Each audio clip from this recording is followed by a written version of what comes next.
네, 성경 안에서 발생하는 이제 이 하나님과 인간의 갈등의 대부분은 하나님에게 이 원인이 있는 것이 아니라 인간에게 대부분의 원인이 있습니다.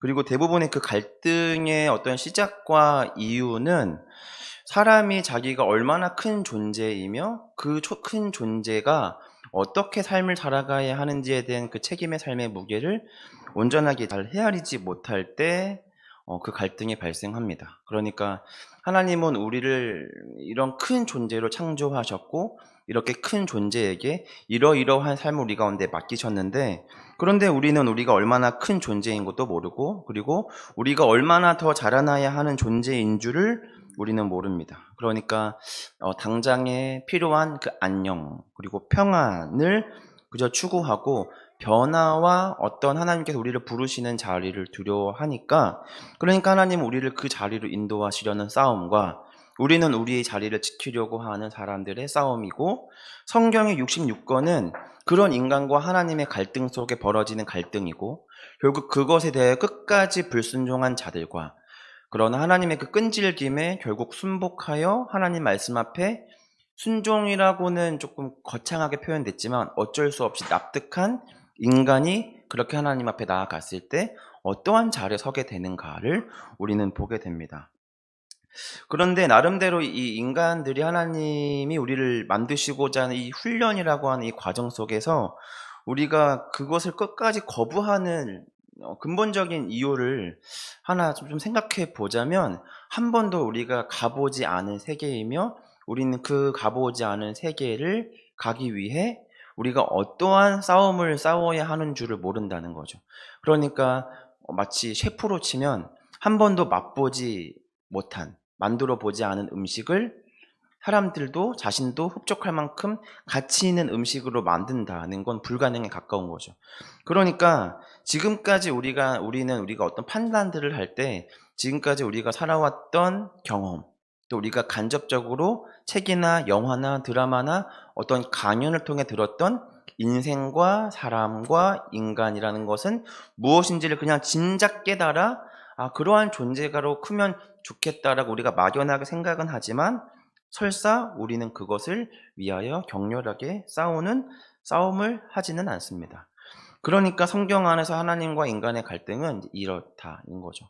그러니까 우리가 얼마나 큰 존재인지를 너무 잘 아시는 하나님은 우리를 그렇게 큰 존재로 만들어 가시려고 하시는 거고, 사람은 자기가 갖고 있는 존재적 가치를 잘 몰라서 그냥 이 정도면 충분하다, 그러니까 저를 그만 괴롭혀 달라고 하나님께 이렇게 한 싸움이 이제 이 대부분의 갈등이라고 하는 겁니다. 근데 이 갈등이 이 대표적인 예가 성경에서 보면 이 가나안 정복 시대입니다. 이스라엘 백성들은 그 400년의 어떤 종 생활을 끝마치고 하나님께서 이제 그 가나안 땅으로 부르시는 그 과정 중에 광야의 40년을 지났습니다. 그러나 우리가 잘 알고 있는 것처럼 광야 생활은 참으로 지독하고 힘들었습니다. 그러니까 노예 생활도 만만치 않은데 그 노예의 삶이 익숙한 사람들한테도 만만치 않았던 삶이 뭐였냐면 광야였다. 그러니까 뭔가 왕궁 생활하면서 주는 밥 먹고 쉽게 살아갔던 사람들이 겪어보니까 힘들더라가 아니라 노예 생활을 하던 사람들도 힘겨웠던 삶이 광야였다라는 겁니다. 그런데 이 광야라고 하는 이 힘들고 지독하게 고통스러웠던 이 학교를 힘들게 졸업했음에도 불구하고 가나안 땅을 차지했던 이스라엘의 백성들은 이제 뭐에 집중하냐면, 우리는 힘들게 광야 생활을 지나왔으니, 그리고 광야 생활을 지나서 이제 힘들게 가나안 땅을 정복했으니 이제는 우리가 이쯤 하면 누려도 되지 않겠는가이지만, 하나님은 그 어렵게 광야를 거쳐서 힘들게 그 땅을 정복시켜서 이스라엘 사람들에게 그 전에 없었던 평안과 안녕을 선물하기 위해 그 땅을 차지한 게 아니라는 겁니다. 그러니까 사람들은 왜 우리가 가나안 땅에 왔는가에 대한 궁극적인 질문과 물음 앞에 평안이란 답을 선택했고, 하나님은 가나안 땅을 차지한 것은 하나님을 믿는 민족이 어떠한 삶을 살아가야 하며 그 주변국들한테, 수많은 우상을 섬기는 사람들한테 하나님을 민족은 다르다라는 것을 증명케 하기 위해서 가나안 땅으로 세우셨는데, 그런데 이 하나님의 바램과 인간의 바램의 차이로 인해 다시 이스라엘 백성들은 광야라고 하는 어려운 시간들을 지났음에도 불구하고 다시 사사기라고 하는 400년의 또 흑암기를 또 보내게 됩니다. 그 흑암기는 우리가 잘 아는 것처럼 인간의 어리석음에 따라 우상을 숭배하고 죄를 지을 때 하나님께서 그들을 심판하시면 다시 이스라엘 백성들이 하나님께 회개하고 돌아서고 그들을 회복시키는 이 단순한 사이클의 400년의 싸움입니다. 그러니까 너무 가슴 아픈 건 뭐냐면 더 큰 가치가 그들 앞에 있음에도 불구하고 광야 생활 가운데 이스라엘 백성들이 하나님과 모세와 끊임없이 싸운 건 뭐였냐면 음식과 물이었습니다. 그러니까 이게 지나고 보면 별것도 아닌 거잖아. 뭘 더 먹느냐, 얼마나 마시느냐가 얼마나 중요하다고 라고 말은 하지만 정작 우리도 한낮 더위와 목마름과 배고픔과 당장의 현실 앞에 우리는 인생이라고 하는 큰 가치를 잃어버릴 때가 많이 있습니다. 심지어 저도 부모라고 하는 이 뜻깊은 자리에 있음에도 불구하고 다온이 가온이와 힘겹게 육아할 때는 그 시간이 힘겹습니다. 사실은 때때로 생각해보면 다온이 가온이가 없는 삶을 생각해보면 그것만한 지옥이 없음에도 불구하고 그럼에도 불구하고 다온이 가온이와 이렇게 힘겹게 어떤 육아적 싸움을 할 때는 그 시간만큼 힘든 게 없다라고 하는 겁니다.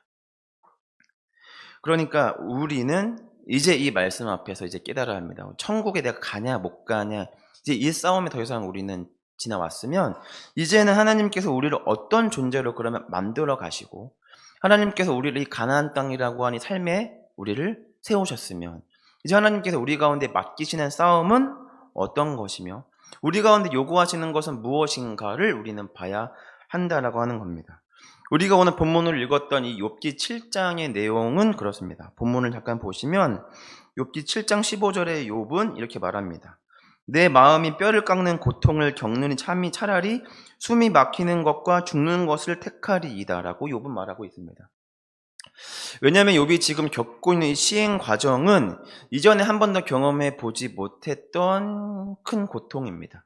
재산의 상실, 가족의 죽음, 그리고 육체적 큰 고통, 그리고 자신의 가장 친한 친구들이 결국 선하신 하나님께서 너가 뭔가 잘못하니까 이렇게 하나님께서 하셨지 그 선하신 하나님이 아무 이유 없이 너에게 이런 일을 허락하실 분이 아니다라고 하는 굉장히 도덕적인 어떤 말로 욥을 아프게 합니다. 그러니까 욥은 어떤 명분으로 자신의 신앙을 지킬 수 있었던 모든 것들을 다 상실했습니다. 그래 차라리 나는 그래 저거라도 있으니까 라고 할 만한 것들을 다 거두어 가셨습니다. 하나님께서. 그리고 욥은 하나님께서 부르시는 그 자리에 완성된 인간으로 커가는 과정 속에 굉장히 고통스러워합니다. 그래서 욥은 뭐라 말하냐면 뭐 힘듭니다. 왜 저한테 이러십니까? 단순히 이렇게 말하는 게 아니라 욥은 뭐라 말하냐면 저를 그냥 포기해 주세요라고 말합니다. 16절부터 20절까지 말씀을 보면 이제 내가 생명을 싫어하고 영원히 살기를 원치 않으오니 나를 놓으소서. 17절과 18절의 말씀을 보면 사람이 무엇이기에 아마도 여기는 자신을 조금 크게 대입시켰을 것 같은데 사람이 무엇이길래 주께서 그를 크게 만드사 그의 마음을 두시고 아침마다 건징하시며 순간마다 단련하십니까? 그러니까 쉽게 말하면 내가 당신한테 뭐라고 저 같은 거 이렇게 지지고 볶고해봤자 얼마나 그럴싸한 인간 되겠습니까? 그렇다고 아침마다 저를 건징하고 순간마다 저를 단련하십니까? 주께서 내게서 눈을 돌이키지 아니하시면 내가 침을 삼킬 동안도 나를 놓지 아니하시기를 어느 때까지 하시리이까? 그러니까 욥은 지금 하나님께서 자기를 뭔가 훈련의 과정으로 이끌어가고 있다는 걸 알지만 그 과정이 너무 고통스럽고 아픕니다. 그러니까 욥이 느낄 때에는 침 삼킬 틈도 없을 만큼 여유도 없이 하나님은 나를 그렇게 몰아붙이는데 그 과정 속에서 저라고 하는 인간이 만들어져 봤자 얼마나 괜찮은 인간이 된다고 저를 이렇게 힘들게 하십니까? 라고 하는 겁니다. 그러니까 20절에 욥은 왜 나를 당신의 관역 삼습니까? 라고까지 말하게 됩니다. 그러니까 저도 저를 포기했으니 이제 주도 저를 포기해 주세요 라고 합니다. 그러니까 이것은 뭐냐면 더 나은 인간이 될 바엔 차라리 이 고통을 덜 겪어 차라리 덜 성숙된 인간에 머물러 있는 것이 낫다라고 욥은 고백하는 겁니다. 그러니까 여러분도 한번 선택해 보시겠습니까? 욥과 같은 고통과 시련과 고난의 시간을 거쳐 욥기 42장에 도착하시겠습니까? 아니면 우스 땅의 의인이더라 라고 하는 그 욥의 자리에 머물러 있기를 원하십니까? 오늘 말씀 제목이 승계 교육입니다.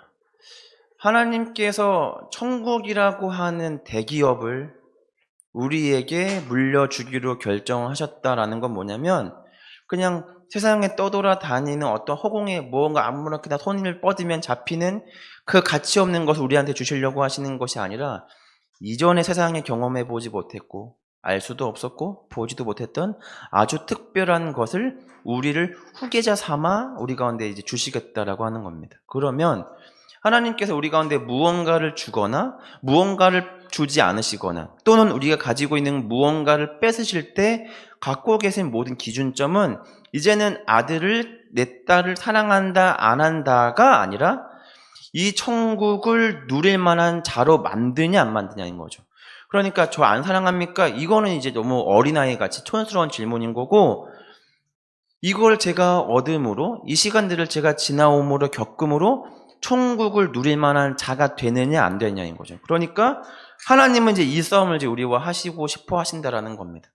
그러니까 우리는 삶이 너무 지치고 어렵고 견디기 어려워서 당장에 지금 무언가를 내려놓기를 바라지만 하나님은 이제 그렇게 할 수가 없다라는 겁니다. 오늘 이 설교 제목의 이 부제목이었던 줄탁동시라는 사자성어는 병아리가 이제 부화할 때 알을 깨고 안에서 이렇게 부화로 이렇게 미성숙한 그 부리로 이렇게 알을 깨면 어미가 그 금을 내어 병아리가 부화할 수 있도록 돕는 것을 말하는 사자성어입니다. 우리가 한 사람의 인생으로 우리가 성장하고 완성되어질 때 우리가 할 수 있는 최선의 노력을 통하여 하나님께서 꿈꾸시는 사람으로 우리는 간다. 그리고 우리는 그 과정 속에 참으로 힘들다고 말하지만 오늘 줄탁동시라고 하는 사자성어를 우리가 비롯돼서 우리가 좀 생각을 해보면 우리가 하는 노력만 있는 것이 아니라 그렇게 우리가 한 세계를 깨어 부화하려고 하는 그 병아리가 노력할 때 그 알을 깨주고 있는 어미의 노력도 있다라는 겁니다.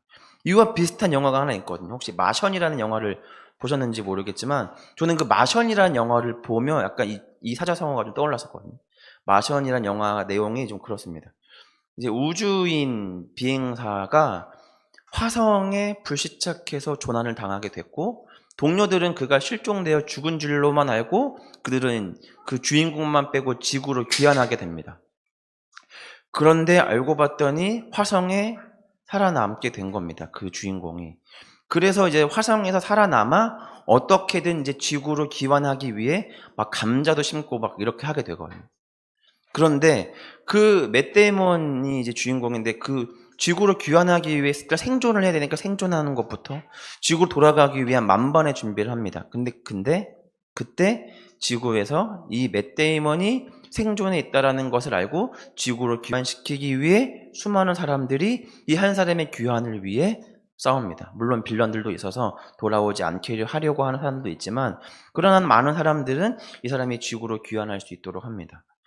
우리 한 사람이 하나님께서 기뻐하시는 한 사람이 되기 위해 하나님께서는 우리를 그 자리로 인도하신다.